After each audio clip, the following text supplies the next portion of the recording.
साथीहरू बिरतामोडबाट गरामनी भन्ने ठाउँ है अलिकति 20 रुपैयाँको भाडामा आउँदो रहेछ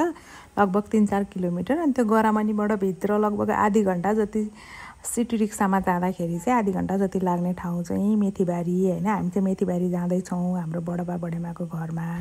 त्यहाँनिर चाहिँ बडेमा बिरामी हुनुहुन्छ उहाँलाई भेट्नलाई है हेर्नु त यो ठाउँ कति रमाइलो ठाउँ हरियाली त्यस्तै है घरहरु पनि त्यस्तै राम्रो राम्रो भित्र गाउँ भए पनि अनि यसरी कति धेरै यसरी मकैहरु फलेको तरकारी खेती गर्ने ठाउँ है हामीलाई अरु बेला पनि पठाइदिइ राख्ने क्या तरकारीहरु अनि फलेको तरकारी बारीमा यहाँ चाहिँ एकदम तरकारी खेती हुँदो रहेछ हामी यसरी गइराखेका छौं है बडेमा भनेको बडबा बडेमा भनेको मेरो बुवाको दाजु भाउजू हो तपाईहरु ठुलोबा ठुलेमा पनि भन्नुहुन्छ होला हैन हामी चाहिँ बडबा बडेमा भन्छौं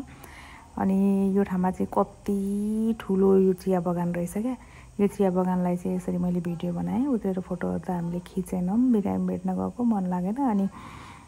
यो ठुलो रहेछ अनि हेर्नु त घर आइपुग्यौं घर अगाडि है अब चाहिँ म भिडियो बनाउँदिन घर भित्र चाहिँ यो मेरो ठुलो बुवा अगाडि बसिरहनु भएको छ नानी स्कुल जान आँटेको रहेछ अब हामी बडेमाला हस्पिटलमा भेट्नलाई यहाँबाट चाहिँ खाना खाएर भद्रपुरतिर जाँदै छौं अहिले हैन अनि